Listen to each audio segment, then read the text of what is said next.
వాడాయనకు మొరపెట్టగా ఆయన ఆలకించెను. మహాసమాజములో నిన్ను గూర్చి నేను కీర్తన పాడదను. దేవుడు మేలు చేసిన తర్వాత, ఇరుకులో విశాలత కలుగు చేసిన తర్వాత, ప్రార్థనకు జవాబిచ్చిన తర్వాత, కష్టములో నుండి, వ్యాధిలో నుండి, మరణకరమైన పరిస్థితుల్లో నుండి క్షేమస్థితికి నడిపించిన తర్వాత దావీదు చేసిన పనే చేయాలండి. అదేంటో తెలుసా?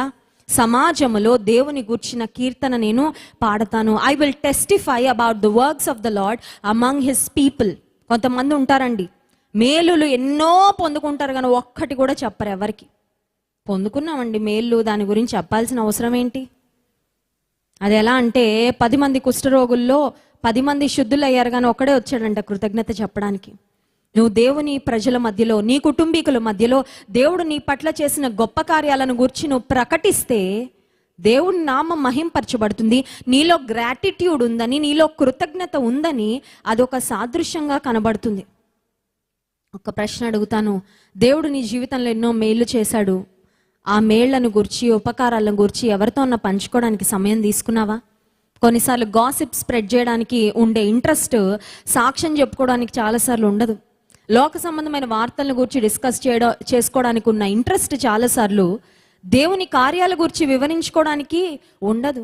నీ జీవితంలో దేవుడు చేసిన కార్యాలను గురించి ఇతరులకు సాక్ష్యం చెప్తే వారు కూడా ప్రోత్సహించబడతారే.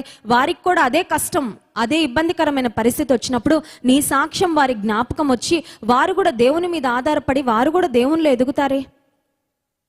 నువ్వెందుకు ఆ అవకాశాన్ని తీసుకోవడం లేదు? 2 దినాల క్రితం క్రైస్ట్ వర్షిప్ సెంటర్లో ఉన్న ఒక యవనస్తురాలు నాకు ఫోన్ చేసి ఒక సాక్ష్యం చెప్తుంది. అక్క, మా బంధువులు మరి వారందరూ దేవుని తెలుసుకొని అన్యులుగా ఉన్నారు. నిష్ఠాగరిష్టమైన బ్రాహ్మణ కుటుంబంలో నుంచి మేము వచ్చాం. మేము ఒక్క కుటుంబమే రక్షణ పొందాము. అయితే మా బంధువులలో, మా దగ్గర బంధువుల్లో ఒక కుటుంబం కరోనాతో బాధపడుతున్నప్పుడు, ఆ కుటుంబ యజమానుడు సీరియస్ కండిషన్లో ఉన్నప్పుడు మేము వారికి ఫోన్ చేసి చెప్పాము, ప్రార్థన చేద్దాము, మేము ప్రార్థన చేస్తున్నామని. ఆ రోజు నుండి ఆ కుటుంబం అంతా ప్రార్థన చేయడం మొదలుపెట్టారు. సీరియస్ కండిషన్లో డాక్టర్స్ కూడా హోప్లెస్ అని చెప్పిన పరిస్థితుల్లో దేవుడు అద్భుతమైన ఆరోగ్యమనిచ్చి, స్వస్థతనిచ్చి మా అంకుల్ను అలాగే వారి కుటుంబీకులందరినీ క్షేమంగా హాస్పిటల్లో, మరి ఐసీయూలో ఉన్న వారిని క్షేమంగా ఇంటికి నడిపించారక్క. వారు దేవుని యందు ఇప్పుడు విశ్వాసం ఉంచుతున్నారు. They started believing in Jesus అని చెప్పినప్పుడు నేను ఎంతో ప్రభువుని స్తుతించానండి. ఆ కుమార్తెకి చెప్పాను, I'm so proud of you. నీకు తెలుసా చెల్లెమ్మ, నేను నిన్ను బట్టి ఎంతో గర్విస్తున్నాను. లోక సంబంధమైన పాపాలు, భయంకరమైన కార్యాలు చేయడానికి చాలామంది మరి సిగ్గుపడడం లేదు, కానీ కొన్నిసార్లు సాక్ష్యం చెప్పాలంటే, ఇతరులను దేవునిలో బలపరచాలంటే సిగ్గుపడిపోతూ ఉంటాం కదండి. ఏమనుకుంటారో, ఎవరేమనుకుంటారో అని ఒక రకమైన హెసిటేషన్. దేవుని నామాన్ని, దేవుడు చేసిన కార్యాలను వివరించడానికి, ఇతరులను బలపరచడానికి ప్లీజ్ టేక్ ఎవ్రీ ఆపర్చునిటీ. ప్రతి అవకాశాన్ని వినియోగించుకో. ఎందుకంటే నీ జీవితంలో ఇప్పుడు నీకున్న సమయం మళ్ళీ రాదు. ఇప్పుడున్న అవకాశాలు మళ్ళీ నీకు రావు. దేవుని కొరకు పనిచేయడానికి ఇదే మంచి సమయం. దావీదు భక్తుడు అంటున్నాడు, మహాసమాజములో నిన్ను గూర్చి నేను కీర్తన పాడదను. Lord, I will praise you in the midst of the congregation.